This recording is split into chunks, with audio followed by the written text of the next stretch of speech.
welcome back to another fantastic episode of Ready to Die Fighting. I'm Chris, and something I've noticed over the last couple weeks maybe is that a lot of people are asking, how should I start prepping? What should I do? What's the first thing I should do? Variations of that.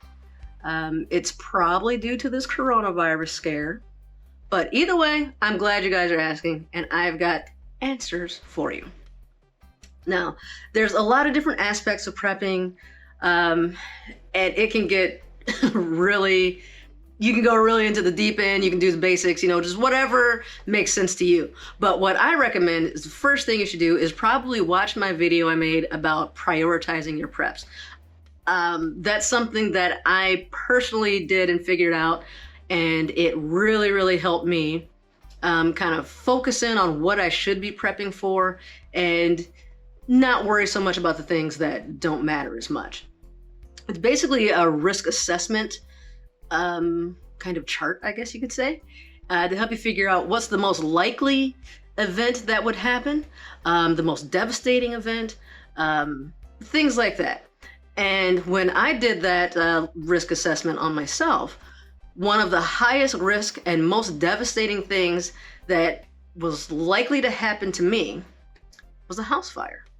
Preparing for a house fire is one of the easiest things you can do to try to prevent one of the most likely and most devastating things that can happen. And house fires happen all the time. We have fire departments because of them.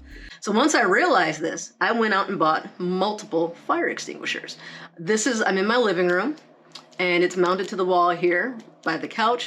But we have a working fireplace back there that we use on a pretty regular basis. And so having a fire extinguisher nearby seemed really smart to me.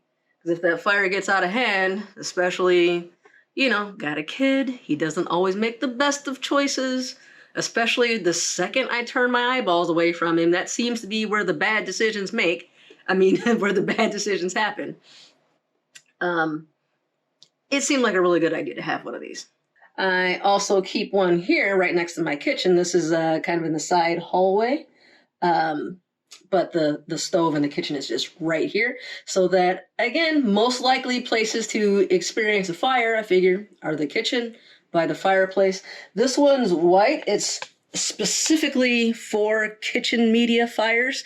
So I'm guessing more likely the grease and things like that. Whereas the other one, I think, is more just like an all-around electrical fires and paper, wood, plastics, whatever. So get the ones that make sense for the media around you. And I keep another one in my bedroom. The thought being if, I'm in bed, I'm sleeping, and the smoke detectors go off, I can run and jump out of the bed, and I don't have to go and look for one. I can just grab it. It's right there. And hopefully this never happens. I won't need it. This definitely isn't going to put out like a whole house on being on fire. But if I can stop it before it gets too big, that's going to be fantastic. And another fire extinguisher in the basement. This is over by the laundry. Because, water and electricity, I guess they don't mix, or maybe they mix too well. Either way, seemed like a good idea to have one in the basement. And there's also a furnace down here and a dryer, and seemed like a good idea. I even keep one in the car. This one is B and C. That's liquids and electrical equipment. Perfect for a vehicle, in my opinion. And then I keep one with my emergency supplies in this closet here. Just as like a backup, or in case we need to evacuate, I can grab it and have it with me as well. Now, the other side to this is you want to make sure that you have some working smoke detectors, because that's going to give you a heads up if you have a fire. I put one in each bedroom, one near the kitchen, and one on each floor. So we got one in the basement and upstairs as well. So anywhere there happens to be a fire, we should get a pretty loud warning. And heads up, and hopefully I can grab one of these fire extinguishers and or some blankets or whatever and smother that fire and take care of it before it burns the house down. That's the idea. Avoid the crisis before it happens. No, this is probably not the best angle, but it's the best I could do. In the basement and on the main floor, I have a multi-purpose carbon monoxide / smoke detector. And this one's really nice because, if I recall, it doesn't need any batteries. Oh, I take that back. I lied. This one does need batteries. Maybe the other one doesn't. I think it's got like a 10-year battery in it.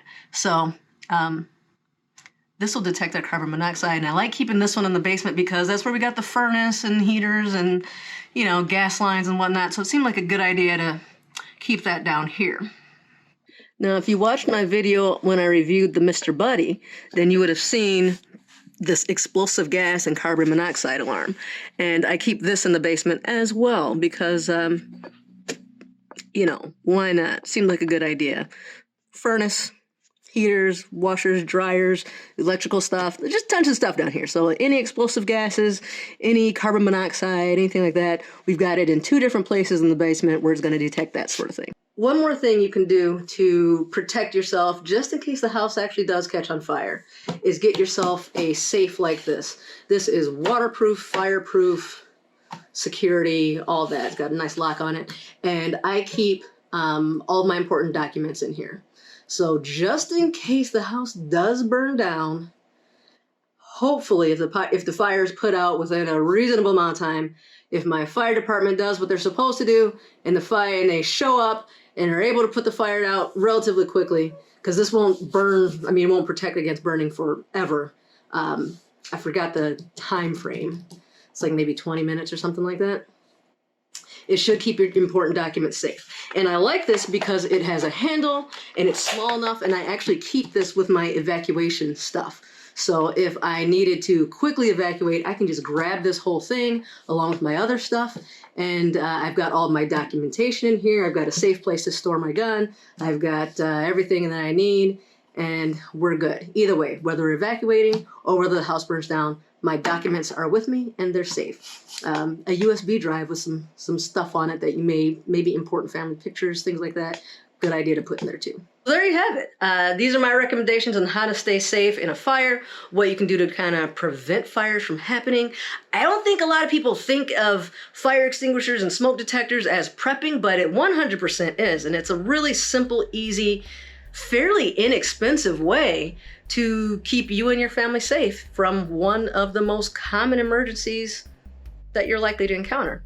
Hope this was helpful to you. If you like this type of video and you learned something, then please do me a favor and like and subscribe, share this content. I enjoy making these videos, but I also want to make sure I'm making videos that are helpful to you guys. And the more feedback I get and the more likes and subscribes and whatnot that I get, that gives me some kind of idea that these things are helpful to you and it's what you like. And I'll keep making content like this. All right.